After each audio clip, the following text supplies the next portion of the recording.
Good afternoon. Let's get to the point. I want to show you on this video how to measure the key things in your business when it comes to sales team, especially talking about closures, so you can make the best decisions possible when it comes to marketing, when it comes to ads, and when it comes to also like calls distribution, right? Because I see a lot of offer owners, especially when we're talking about like 10 to 15, $60,000 a month sales teams with over two or more closers. Obviously, if you have one, then there's no way to come. You can measure this as well, but obviously then you will not see the comparison, right? But it's really beneficial in a way to measure it. And close rate is the thing that usually people measure. And so like, hey, this close rate is better than the other one because they have higher close rate. But that's not entirely true, because a closer might have a high actually close rate, but it's not making you enough money to be profitable. So I'll show you the key three things that I measure as well on the offer that I manage, so you can implement the same thing and at least have the clarity when it comes to decision making. So let's jump into it. So let's take this as an example, right? Ticket price $5,000, ad spend $8,000, ROAS it's 4.78, something like that. It's around the fives, but here I don't know why it's simplified that to five.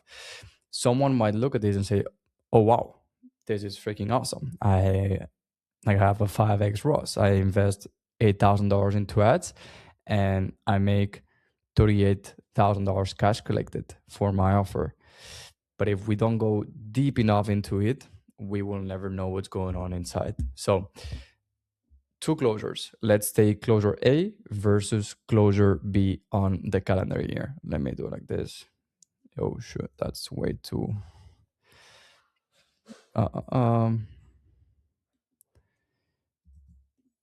Let's change colors to this.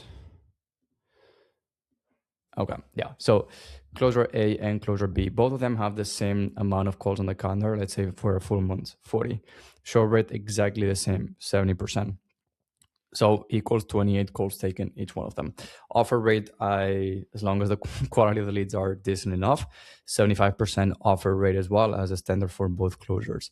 So it comes down to like 21 offers, exactly the same ones, right? And here when the magic happens. Closure A has a 40% close rate, actually. Closure B has a 28% close rate. So closure A closes over 11 people, closure B almost 8 people a month. That equals 56K revenue and 39K cash revenue as well for the closure B. The thing is, when we look at closure A, he or she might be closing higher numbers, but the AOV as well, meaning like the upfront cash collected that he or she gets on the call, is $1,000 out of the $5,000, because they use shitty payment plans.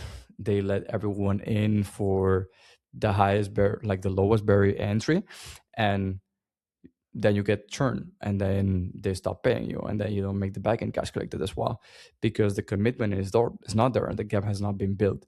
So the AOV is $1,000 versus closure B. Even though the close rate is lower, the closure has $3,500 AOV. And that actually equals to a different cash collected, because the closer A might be closing more people, but it only brings $11,000 cash collected. The other one closes less people, but brings $27,000. So let's get deeper into it. Cash collected per book call for a closer A, it's 280. For a closer B, it's $600, meaning that every single time you put a call into closure A, you make $280. Every time you put a call into closure B, you make $600. That's the first super key metric, because then you can say, okay, if I spend $8,000 on ads, right, and I make this, then I know what's the ROAS per booked call. Let's go deeper into it. What's the cash collected per call taken? Not just call booked, but call taken. Obviously here show rates will be different, but in this case they're the same. It also changed $400 to almost $1,000. So if we look at the ROAS per rep, investing $8,000 into ads, closure A gets you a 1.4 ROAS. Closure B gets you a 343 ROAS per rep. So as a business owner, or as a sales manager, what decision do you need to take? Do you give more calls to closure A because they have a higher close rate?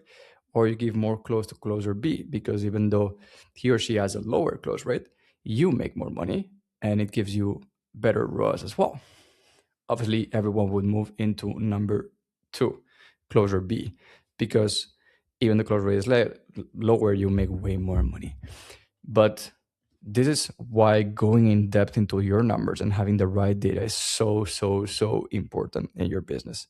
It's not enough to just have a Excel sheet with calls taken on calendar, show rate, offers, close rate, and you forget about it. And because you will be making the wrong decisions. But here I would say, okay, let me fill up closer B calendar, and closer A help him or her increase the EOV as well. And that's how you scale your business. But you need to know these metrics. So don't just watch this video, say I'll get back to it again, maybe like later on when I get back home.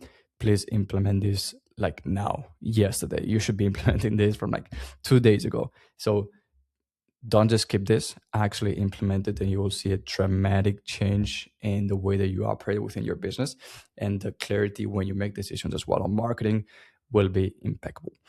If you have by any chance like any questions about how this works and like how to actually implement this as well, just shoot me back on DM and I'll be happy to help you as well, answer a couple of questions that you might have. And for the rest, I hope this was valuable. No CTA, don't worry. Hope this was valuable, and I'll see you soon. Peace.